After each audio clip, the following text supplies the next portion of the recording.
Dim ond hanes llunio Englyn rai blynyddoedd yn ôl. Mi fiodd na gynhadledd i Geltaidd o fath ym Mhrifysgol Bangor rhyw ddegawd yn ôl. Ac ar ôl gynhadledd, mi aeth rhai ohono ni am ddiod bach i dafarn Mangor. A mi oedd yno fardd a llenor hysbys iawn o Gaernarfon ac ysgolhaig ifanc o'r enw Georgia Henley. Mae hi'n arbenigo ar lenyddiaeth yr Oesoedd Canol a bellach yn gweithio yn yr Unol Daleithiau.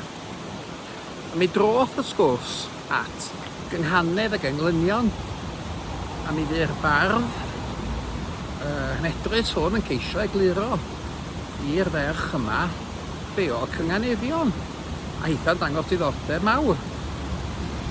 Wel, medda fi, yn lle egluro cynghaneddion, beth am lunio Englyn yn Saesneg? Syniad da, medda fo. Ac wedyn, ar ôl rhyw 5 munud o grafu pen a chyfnewid syniadau ag ati, mi gafon ni Englyn yn enghreiffftio pob un o'r pedair cynghanedd i'r ysgolhaig yma ar enw Georgia. A dyma'r Englyn. We shall forge for our Georgia an Englyn in English in Bangor. On a whim, a hymn for her, two gathered here together. Ac felly dyna ni.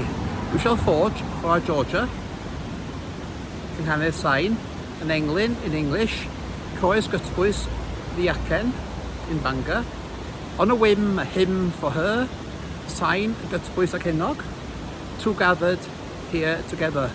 Draws gytbwys ddiacen. Ac mi rofwyd hwnnw ar firmat, a gobeithio bod y firmat yna dal yn rywle yn yr Unol Daleithiau erbyn hyn. Hanesu bach dyna i gyd.